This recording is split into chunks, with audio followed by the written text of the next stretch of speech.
क्या होगा नुपुर शर्मा, ये कौन लोग हैं? ये वही लोग हैं जो देश में नफरत फैलाने का काम करते हैं, जो देश में तोड़ों की राजनीति करते हैं। इनकी अभी गिरफ्तारी क्यों नहीं है? 2 दिन से ज्यादा इस बयान को चलते हुए हो गए, लेकिन इसको दबाया जा रहा है। आखिर वही अगर कोई अभी जाके सरकार के खिलाफ ट्वीट कर दे तो उसके खिलाफ यूएपी और एनएसए लगाया जाता है। इस देश में मंगल पांडे बनने की जरूरत है तो श्रवण पांडे भी अपनी कुर्बानी दे देगा, लेकिन अपनी भारत माँ की अस्मिता को ठेस नहीं पहुंचने देगा। और अगर हिंदू और मुसलमान का एजेंडा भारतीय जनता पार्टी न चलाए तो सबसे निचले पायदान पे होगी।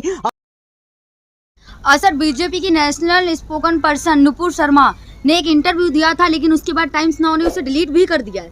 देखिए, वो तो गोदी मीडिया है। अगर भारतीय जनता पार्टी के किसी भी लोगों को बचाना होगा, अगर खबरें चलेंगी तो वो कहीं ना कहीं गिद्ध की तरह उस खबर को डिलीट करने का काम करेंगे। एक तो धार्मिक मुद्दों को ये गिद्ध मीडिया कह देना चाहिए। जिस तरह से आज देश में धार्मिक मुद्दों को उछाला जा रहा है, ये कहीं ना कहीं इस देश में लोकतंत्र के लिए और देश के लिए ये बहुत खतरनाक है। आपने देखा होगा बहुत सारे मुद्दे हैं इस देश में, लेकिन भारतीय जनता पार्टी उन मुद्दों को शायद उजागर न करते हुए और ये गिद्ध मीडिया उन मुद्दों को उजागर न करते हुए ये कहीं ना कहीं इस देश में एक ऐसे एजेंडे के जरिए काम कर रही है। ये शायद आपने देखा होगा। नुपुर शर्मा, ये कौन लोग हैं? ये वही लोग हैं जो देश में नफरत फैलाने का काम करते हैं, जो देश में तोड़ों की राजनीति करते हैं।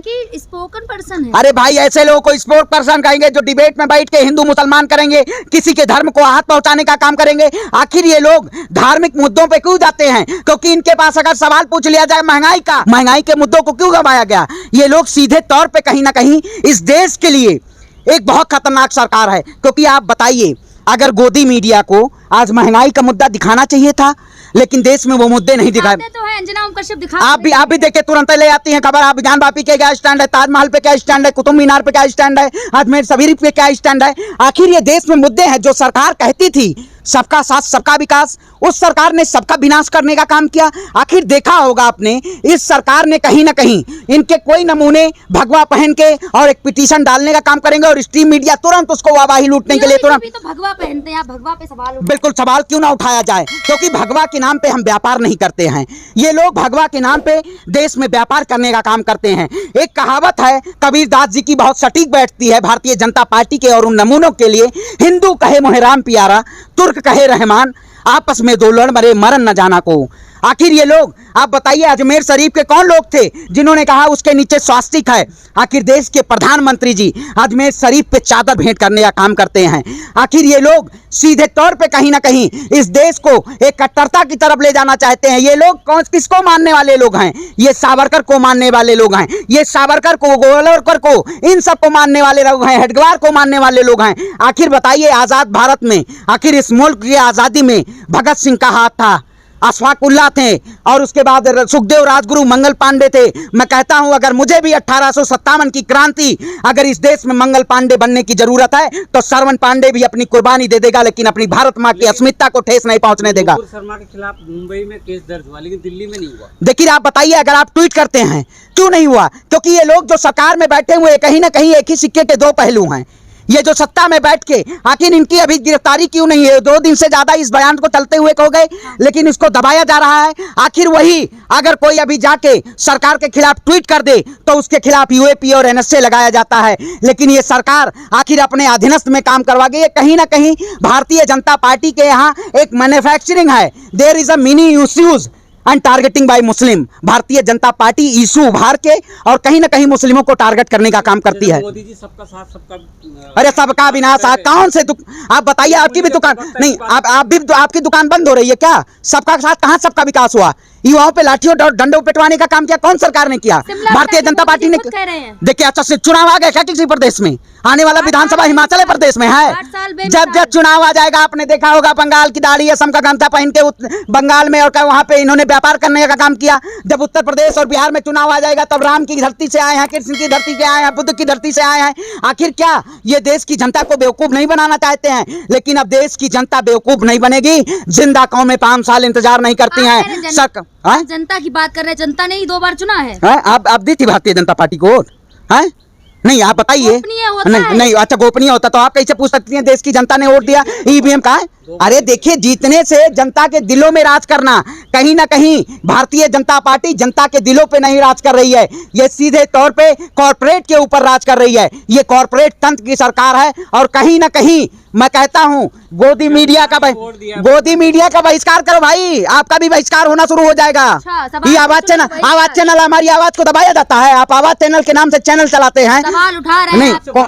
नहीं आप बताइए, हाँ तो सवाल करिए, लेकिन हिंदू और मुस्लिम के नाम पे आखिर कौन लोग ये इस देश में, आपने चंद नुपुर शर्मा पता नहीं क्या नाम है, चंद उसमें सवाल उसका पूछने चलेंगी। अरे कौन मुद्दा है, मुद्दा कौन बना रहा है? भारतीय जनता पार्टी मुद्दा बना रही है। वीडियो डल के डिलीट हो जाती है तो मुद्दा नहीं। अरे भाई, तो जब पैसा आपके पास माल आएगा तो डिलीट आप करेंगे ना, आप भी कहीं पता ना चले, हमारी खबर को ना चलाएं। आपके पास भी माल आ जाए कि नुपुर शर्मा की गिरफ्तारी की खबर नहीं चलानी चाहिए भाई, तो क्यों नहीं गिरफ्तार किया जाए? ऐसे लोग जो नफरत फैला रहे हैं उनकी गिरफ्तारी होनी चाहिए। और देश की जनता ये पूछना चाहती है कि ये लोग किसी के धर्म को हाथ पहुंचाने का काम करते हैं। कहीं ना कहीं भारतीय जनता पार्टी इस देश में एक नए एजेंडे के तौर पे आ गई है। ध्रुवीकरण, भगवाकरण, तुष्टीकरण, निजीकरण, एकीकरण, ऐसे ऐसे करण शब्दों का किया है कि भारतीय जनता पार्टी का अब तुष्टीकरण होने वाला है। 2024 में आपको दूरबीन से अमित शाह जी उत्तर प्रदेश में दूरबीन लगा के चश्मा देख रहे थे कि यहाँ की महिलाएं सुरक्षित हैं। अब तो योगी आदित्यनाथ जी कह रहे हैं महिलाएं 7 बजे से और सुबह 6 बजे तक ऑफिस कार्यालय भी नहीं जाएंगी। तो आप बताइए, अब डरा कौन है? ये सत्ता में बैठे हुए हैं, ये सत्ता के नाम पे ये क्यों सत्ता में बैठे? वो तो 25 साल का टारगेट कर लिए मोदी जी। अभी राजस्थान में नहीं बोले कि 25 साल का हमारा प्लान है। अरे भाई, मोदी जी 25 साल जिएंगे? नहीं बीजेपी, अरे बीजेपी आप बताइए 25 साल जिएंगे? अरे भाई, कौन अमर होके हम आए हैं? प्रधानमंत्री जी इस देश के जो लोग कहते हैं 2040 तक सरकार रहेगी, 2050 तक सरकार रहेगी। अरे आने वाला जो लोकसभा चुनाव और आने वाला विधानसभा चुनाव, ये जनता तय कर देगी कि भारतीय जनता पार्टी इस कदर बुरी तरह हारेगी, क्योंकि अब जनता जान चुकी है। इन्होंने 5 किलो राशन देने का काम किया, उसके बाद उन्हीं किसानों से, उन्हीं युवाओं से, उन्हीं गरीब कुनबों से इन्होंने 5 किलो राशन लेने का काम किया। आखिर ये सरकार कहीं ना कहीं जुल्म और तानाशाही की सरकार है और ऐसे लोग को सत्ता से बेदखल किया जाएगा। आज इस देश में एकता, अखंडता और भारत की अस्मिता को बचाने के लिए हमें इस लड़ाई को लड़ना है, क्योंकि जिस तरह से आजाद भगत सिंह ने कहा था, बहरों के जगाने के लिए धमाके की जरूरत होती है। हम जैसे युवाओं को धमाका करेंगे क्या? हम इस देश के युवा हैं और इस सरकार को, इस जमहूरियत को चुनौती देते हैं कि आप सत्ता में आपको जनता बेदखल करेगी, क्योंकि आपने 8 साल में 80 साल से पीछे देश को पहुंचा दिया है। आपने 8 साल में विनाशकारी सरकार है ये। और अगर हिंदू और मुसलमान का एजेंडा भारतीय जनता पार्टी न चलाए तो सबसे निचले पायदान पे होगी। और हम इस मुल्क को बचाने के लिए, अपने देश को बचाने के लिए हम इस सरकार को चुनौती देते हैं, इस सरकार को झुकाने का काम करेंगे।